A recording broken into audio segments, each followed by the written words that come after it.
first book you've ever written. Yeah. Was this a book that you wrote during the pandemic because you were like, what can I do since we're locked down? Or did you have this in the plans already that you always wanted to write a biography for yourself? Well, Joe McIver, my co-writer, who I love, is a good friend of mine for years, and we've been talking about doing this for a long time. There's never time. You know my schedule. You know, with Anthrax, Yeah. we're always on the road, and you can't really write on the road because you don't get the good stuff, the meaty stuff. Right. You need to be like home and get your thoughts together and all that stuff. So this was the perfect time. You're looking at where I wrote the book with Joe, right here. This is how we did it via Zoom. We did great sessions, and I say this in other interviews, but I'll say it again because it deserves it. Joel is great at lighting a fire under my ass about just starting a story, and he'll know how to tweak me. He'll just do it, and then the floodgates open up. And like even the memories from way back, and as you see in the book, there's memories that he heard about or just read about and knew him. He knows me a long time. Right. And once he opened up the floodgates, because I could just like remember a little bit, and all of a sudden, wow, this whole thing came out. And I was surprised myself. I said, yeah, and then this happened. Yeah, and then this happened. And it was fun even listening out of my head. It was really weird because it was stored in there. And look, this book for me is important because I'm at the place in my life where I think it could actually help people. Right. From abandonment. I think that's really important. Yes, it has all the good rock and roll stories, we obviously we'll talk about, but yeah, and I have them, and I've had a great life with music, and I love it, and I cherish it. But there's also some cool stuff that maybe could help people that have gone through abandonment or loss or stuff that maybe that could, if they're having a shit day, maybe they can think about tomorrow a little bit differently, saying, you know, Frank did it. If Frank can do it, I can do it. And right. That makes sense because I've seen people like that for me. I said, look, if he can do it, I can do it. And I just want to pay it forward, really. That's what it's about now. It's not a preaching thing. It's making, you know, we've had some pretty shitty times as of late, right? Yeah. Oh, yeah.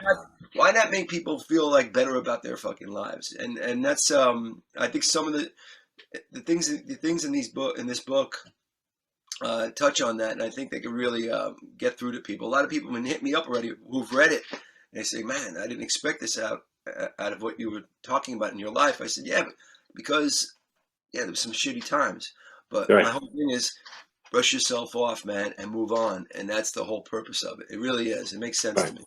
Well, it's definitely relatable too. There's a lot of stories that you told are very relatable. I was going into the first chapter.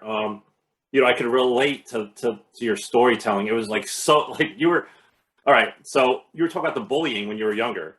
You know, I grew up in an all white neighborhood where I was the only Chinese kid. So I was getting bullied all the time. Yeah. So I was able to relate to that. But then you talked about like Christmas, right? And then like just as the way you explained it, I could smell the sauce. You know, and like I said, I grew up in a Chinese family, but a lot of my friends were Italian, and I would go to their house for Sunday supper or something like that. And the way you explained it, I could smell that. And I married a nice Italian girl. So then I was introduced to the 7 fishes on Christmas. So that was a whole new thing to me. But the way you described everything, you're such a good storyteller. Were you always like this? Like, were you good at telling stories, or? You know what?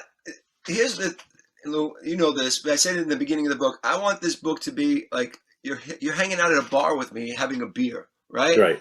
I think it's really important to just be conversational, and like we're talking right now. Yeah. I'm not the diction guy. I'm a real person, and I cherish that for everybody who I talk to. I just want to have that moment, and I want to sit down at a bar, and we'll talk about life, and I'll tell you my stories. You tell me your stories. This is my story at a bar. Yeah. And I'll tell you, you know, the questions were coming, and this has been my path. Look, it's all about family. It's all about how you can take a punch and come back up, get back up, and move on with your life, and really go for what you want in your dreams. And I've been very lucky. I know how lucky I've been to have this band for 40 some odd years. I just want people to understand that they can move on. And if they're hurting and stuff like that. So it's conversational. I want that. I want to relate to people. And that's what I found about writing a book. I really want to connect. It makes sense for me to because Why not? How are people supposed to like benefit from anything? If you find something out that's cool and that could help more people, yeah, dude, then say it to them. Maybe you can help them. Maybe Right. they can make a, instead of fucking having a shit day, having a better day. I think that's really important. Right.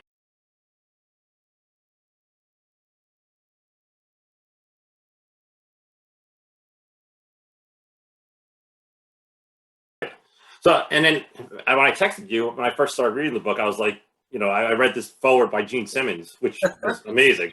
So why did you choose Gene over like someone like Steve Harris, who to me, when you play, and I watch you play live many times, you remind me of Steve Harris when you're playing, because you have it's just the way you play. That's the ultimate compliment. So why Gene? Is it because he had the same kind of background upbringing? Well, Gene came from Joel with the idea. I thought it was a good idea because, and if you read as you've read the book, you know Gene was a big influence in my life. Right. I met Gene when I was way before Anthrax, in the early years of Anthrax. A quick story I could probably tell you. You can follow me up with this. In the early days, 13, 14 years old, diehard Kiss fans, me and my friends. So my friend Tom and I would go down. We live in New York. We lived in the Bronx, New York. So it was an easy 25-minute, 30-minute bus ride, Manhattan Express, down to this Manhattan. And their management, Kiss management, this was the heyday of Kiss, the 70s. Oh my God. Still had makeup on. You could never see them without makeup. They were hiding their faces so we didn't even know what they looked like. But we knew their management was in Manhattan on Madison Avenue. We would go down there. My friend Tom, he had some kind of connection with the management. He got calls. Yeah, they're coming in for a meeting today.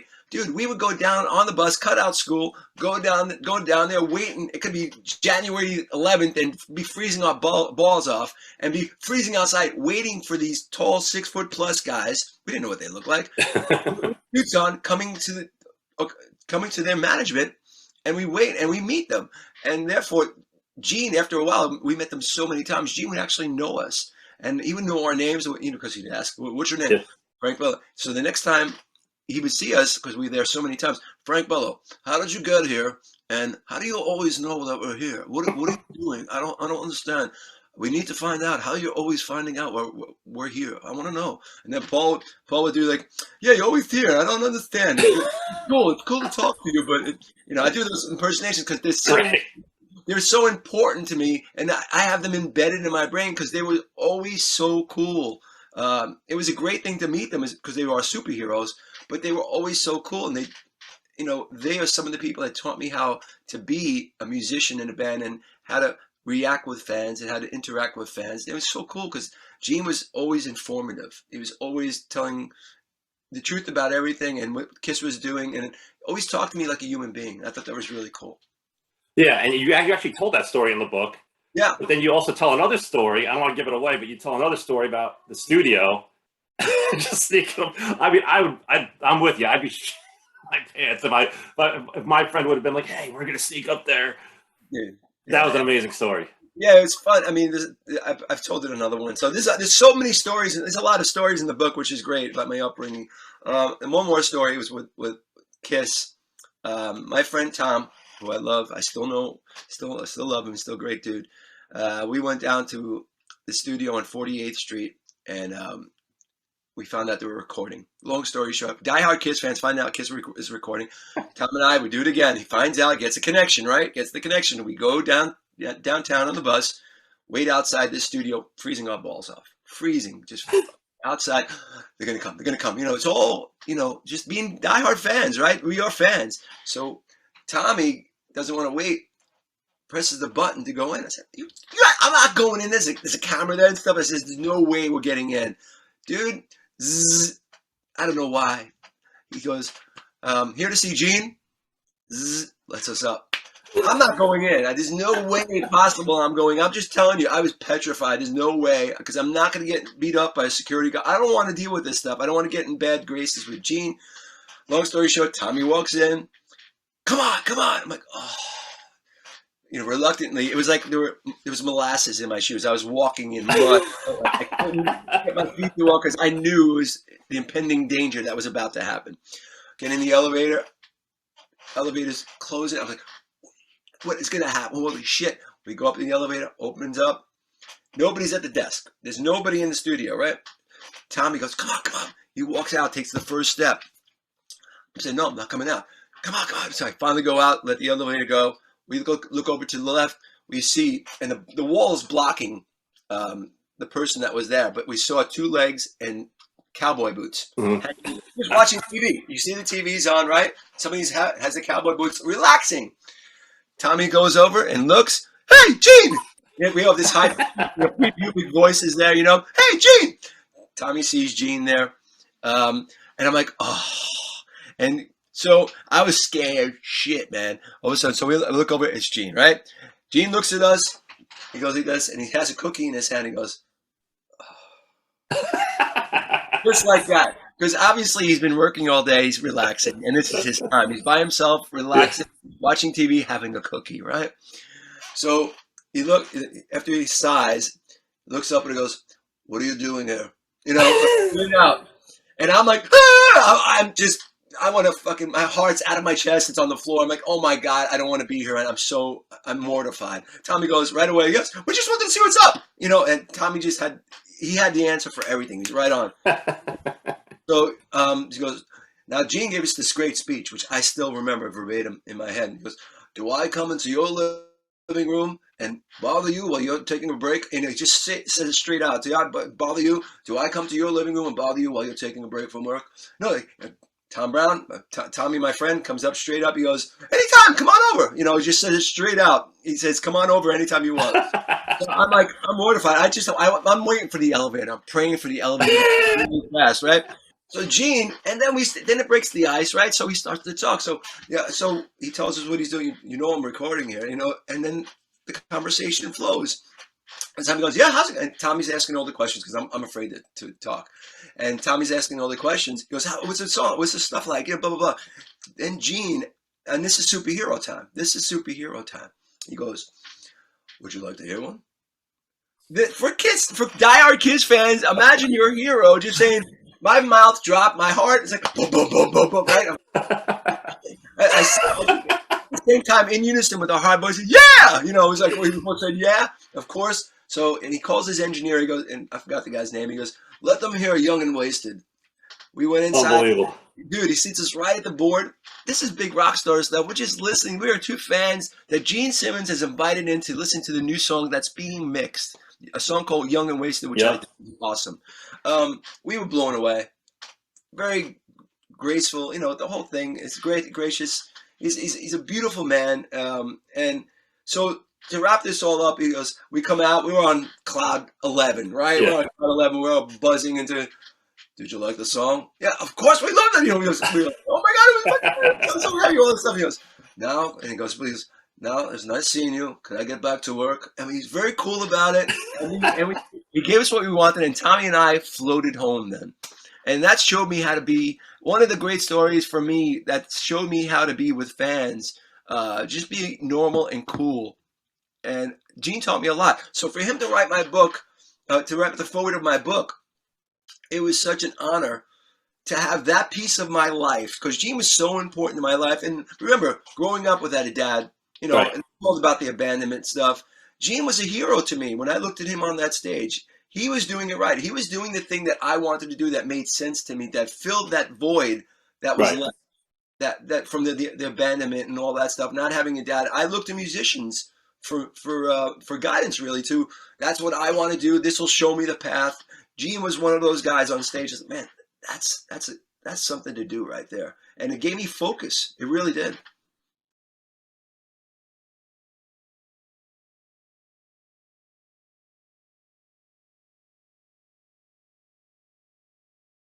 So there was another story that you told that had me gagging the whole entire time. But I'm glad you're enjoying the books, man. I'm glad you're enjoying the stories. This is awesome. I'm glad. It's amazing. I mean, every story was amazing. This one especially really got me to gag, though, because you're talking about the spitting in Europe. Like, I never even heard of this before. But it's a compliment, right? It's a compliment when they're spitting on you. At the end of the day, I think it was an old punk rock thing. I think this is what we heard. This is what I heard anyway. When they wanted a piece of them. This was back in the day in the 80s. They'd spit on you, and it's accepted that it was a piece of them on you. It was a compliment. I never dug it because I'm a germphobe. You know, Yeah. I don't want that, right? But we had to deal with it. Come on, young band, didn't trying to build our momentum up, all that stuff. So you dealt with it, and we dealt with it. And you know, there's crazy times we toured with Metallica quite a lot in those days. I remember poor Cliff, rest his soul. Yeah. I remember he was doing his bass solo, and there's a spotlight on him, and it just looked like a bunch of bugs all around. You know, and look, it was for everybody though. We all got it. We all got it. It was one of those things. It was a compliment, and okay, I get it. But the worst part about it was, I remember one time. There's two stories. One time, you know, I still can't really breathe out of my nose. That's why my mouth is open a lot when you see me play live. Yeah. So I can't really. I kind of have to grab my breath. And dude, there was one of these loogies that came out. It had a direct hit in the back of my throat, dude. Oh my God. It was straight out like spit, gob. And you know what? There's nothing like a warm gob in the back of your throat while you're playing live. Was not pleasant. The taste was everything you'd think it was. It was everything. So I went to the side, threw up real quick. I mean, I straight out throw up. I mean, it went to that spot that was the gag reflex. It was like, I could still almost like a sense memory thing. You could still almost feel it there. It's like, whoa! It was immediate. It was immediate. Went over my poor tech. I just right on the side of, right on the side. I tasted it immediately. It was gross, but you know what? I'm glad that part's over. That was just, it was too much. And I mean, I love metal and I love music, but that was above and beyond, and I'm cool with it. So the second part is, you know, those are the days where there weren't a lot of showers. With the places we were playing, you couldn't take a shower right after. Oh. What you would do is we'd have these long hair, and meanwhile, the spit that came up was in your hair, dude, in your hair. So, yeah, you wipe it down on the sides. Like, oh, this is fucking gross. These fucking big loogies, right? These loogies and you smell them as you, right? Look, it's people's breath. I get it, right? The worst part about it is getting in your bunk at nighttime, sleeping like this, right, on your pillow. Guess what you're smelling all night? Oh. Saliva. Yeah, those are good times. Oh. Talk about earning your stripes, but those were, you know what? I say that and it is disgusting. It was disgusting, but those are the times that built us. It really gave you character. Now, I say this now because it's done, but the truth of the matter is, it was a great time, and I still remember these great times. It was a time in life that I'll cherish forever. It was really strange. I don't want that to happen again with spitting and stuff like that. I think no, especially these days. Well, it could have built your immune system for what we're going through today. Who knows? Maybe I'm built up for that. Yeah, especially that one loogie that found its way. I remember, you don't need a vaccine. Yeah, great. Yeah, it's a vaccine. It was crazy thing. I didn't even see it coming. I didn't see it coming. Oh. I saw all these things coming. You know, you could see them usually when it's you got it in your eye and all that stuff. You wipe it out. That one, it got through. Good time.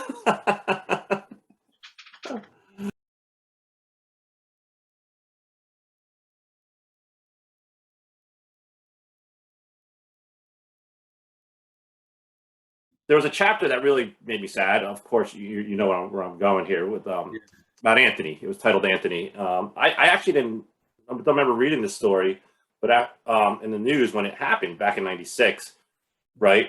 I'm sorry. I'm really sorry to you and your family. Oh, thank you. I appreciate that. Go ahead. I'm sorry. No, just losing a family member, especially like that. It's just. I don't even know how you even got through it. I mean, I read. You wanted revenge and all that stuff, but the fact that you didn't, you're still here with us today, and it's amazing, an amazing story, and sad. It's sad. And it had to be in there. It's funny because this is my life, and look, everybody's got stories. Everybody's got the story of their life. This was my story. I don't want to bring anybody down, but people have to know. And you know what? I think my brother, because he was such an Anthrax fan, he supported our band big time from the beginning. Right. So I think he deserves his own chapter. And when people read this, it's very hard for me to even get through. Writing that chapter, there were so many tears. Joel and I literally, I mean, I had to stop. It was, I think, every 5 to 10 minutes, I said, hold on, let me just take a sip of water. Let me just go wash my face off. Because I relived it. And I try not to relive that because, even all the therapy and all that stuff I've been through and all the traumatic stuff that was around that.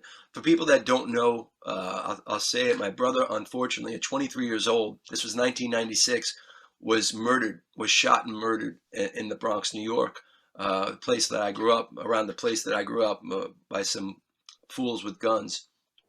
It was a very tough time for my family and myself, and I only hope that nobody ever goes through anything like that. But yeah, it was a really tough situation. I describe it in the book. I take you on this journey on purpose. There's a reason why I wanted to make you understand how much it meant, not only losing my brother, but going to the scene of the crime during and seeing my brother under the sheet, and how that affected me and my family, and how it made me go. I went dark for a while. Yeah. I went really dark, and it affected me. And what you're talking about, I had literally 2 weeks of, I think I just went dark, man. I wasn't Frankie from Anthrax. I wasn't anybody. I was a hunter. That's as honest as I can be, because it's hard to say, because this is hard to even talk about, because it's I didn't want to go to this place, because I kind of blocked this out of my life, where I was, because after his murder, I was shopping. I went hunting and I went shopping. I never touched a gun in my life. I never did any of that. But I was absolutely a hunter. I went out I talked to the wrong people. I talked to everything. And it was all about vengeance for 2 weeks. And I didn't know how long it was going to last. And I didn't know if I was going to accomplish my goal. But thankfully, something hit me about, if I did what I wanted to do, my mom would have lost another son, because either I was going to die or go to jail. Either one. I was going to get payback, or it was one of those things, right? Right. So I don't know what came over and opened me up and got me out of that dark space, because nothing mattered. I'm telling you, nothing. Anthrax didn't matter. My family didn't matter. Yeah. It was all about tunnel vision. I'm getting this mission done. It was the scariest I've ever been in my life, because I didn't know me. And that's Right. that's as honest as I can be with you. And when I came out of that, thankfully, and thinking about my mom, if she lost a second son, would be just, I couldn't deal with that. My brother who passed would be really pissed off at me for doing that, because you can't do that. Two Right. times you can't do that. And then I would have lost my girlfriend at the time, who I married, my wife Teresa. Yeah. That was another fact. I said, I'm going to lose everything, and that kind of brought me out of it. But it was too. Night after night. When I say I walked out of my house at 10:30 at night, I walked out of my house with a goal. Dark, man. I patrolled and I hunted this specific area. This is a specific area that I patrolled. And I'm not no tough guy. Right. But this thing took over, and I didn't know me. And that's as honest. So I think you got it. I think you understand where I was at with that chapter. Yeah. And I'm glad I didn't do it, because it was 3 weeks after that, the death of my brother. We had this Japanese tour, which was a big Japanese tour, and if I couldn't have made it, they couldn't replace me. So if I couldn't have made it, a lot of our crew, a lot of money would have been lost, promoters and all that stuff. So I went there. I went to Japan and we did this tour. But I had to say, before I go, please understand, obviously, I can't talk. I can't do press. I just want to be in my room and cry. Right. And that's what I did. And I went to Japan. I went on the plane. My friend Mike came with me. I was crying the whole time at the journey there. Went in the hotel, cried all day. Went to the show, cried. It was all crying. I was out of tears at that time. But I wrote a song, and it's in the book, for my brother. I actually titled it Anthony. It's We Come For You All. It's a hidden track on We've Come For. I don't know if you know this. Yeah. So you do, yeah. It's a hidden track on We've Come For You All, the Anthrax record. The guys were cool enough to let me do that, and it was talking to my brother about it was cathartic, and I needed to do it. And it's an acoustic song. It's me saying goodbye to my brother, and a lot of people find that and written me and find healing through that song. Right. Of what their traumatic experience has been and their loss. So many people say it to me that it's helped them. So I'm hoping that this book, if the people are having tough times, maybe that can have that kind of effect on them. Oh, I mean that chapter alone really hit hard. You know, I mean, I haven't had. I mean, the only time I did have a loss like that was during 9/11.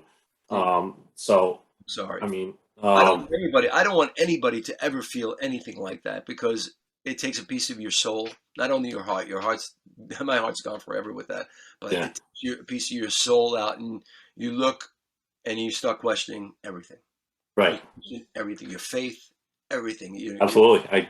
humanity. You start questioning everything, and to come back from that again, you got to brush yourself off, and that's what this book's about. It's about brushing yourself off and saying, "All right, I want to go that way. You know, I want Yeah, to reach for whatever that is, but I'm going to do it." And you can't just stay on the floor and feel bad, and because there's more to life than that's the way I feel. Especially, I'm 56 now. I'm 56 years old, so I've learned a lot. You know, it's a constant battle with my temper and anger and all that stuff. A lot of therapy. This it shows up. The book has a lot of that too. It feels yeah. good to help to say this, that maybe somebody reads it. So, all right, Frank, dude, maybe I could do this. You know, that's what I want. That's what I want out of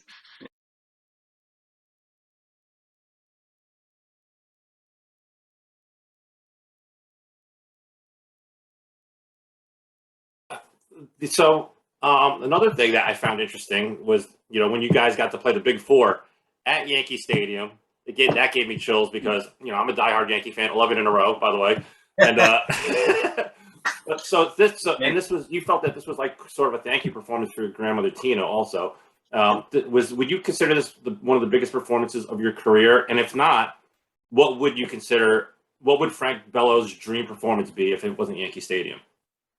Yankee Stadium. Look, if you're talking about, I mean, I can separate this. Frank Bello, growing up in the Bronx, New York, 10 minutes from Yankee Stadium, who I was always at Yankee Stadium in the 70s. Always. We got the cheap seats. Remember that you could actually buy cheap seats? Oh God, you used to walk up to the box office and say, $20. Just get, 20 you bucks get seats. 20 bucks.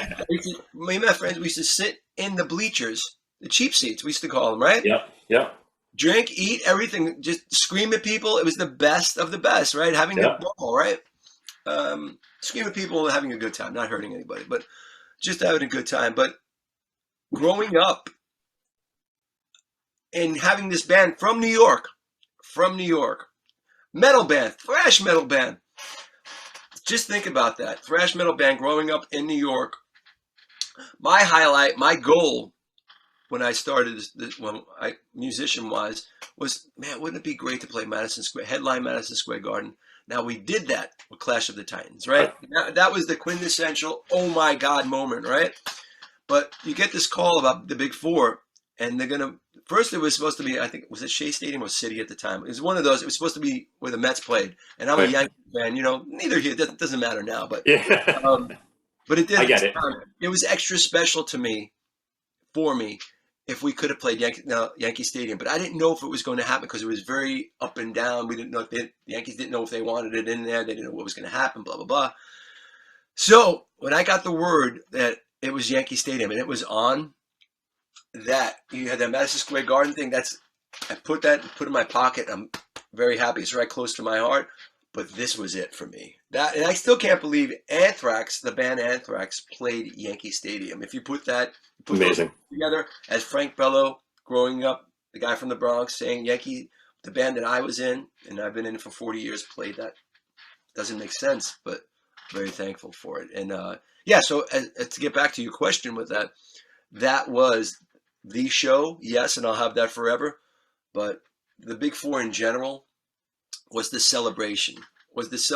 I say this in the book, and I tip my hat to Metallica, because those guys, they didn't have to do it. They could have played these places on their own, pretty much, right? Yeah, And they do.